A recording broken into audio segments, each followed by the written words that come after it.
আজকে আমাদের বৃন্দাবন থেকে বেড়ানোর দিন চলে এসেছিলো। আমাদের এখানে সব লাগেজগুলো গাড়ির উপরে উঠেছিল। ছোটো একটা ট্রাভেলার করা হয়েছিল, কারণ সবার ইচ্ছে ছিল যে একসাথে সবাই যেন যাই।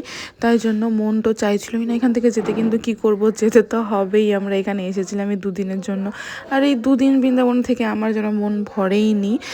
আমি তো অবশ্যই আসবো, আবার সুযোগ পেলে আবার আসবো, যতবার সুযোগ পাবো ততবার আসবো।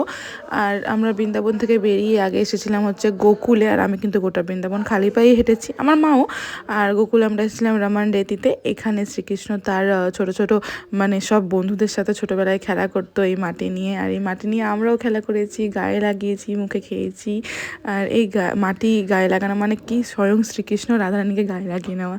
তারপরে একটা মার্কেট ছিল সামনেই, তো একটু মার্কেটিং করে নিলাম, কেননা ঘোরার তাড়াহুড়োতে আমাদের কিছু কেনাকাটাই হয়নি বৃন্দাবন থেকে। আর এই দেখো, এই হাতিটাই কিন্তু রমান রেতির মন্দিরে সন্ধ্যা আরতির সময় ঘন্টা বাজায়। এখান থেকে বেরিয়ে আমরা যাবো তাজমহলে। দেখাচ্ছি পরের ভিডিওতে।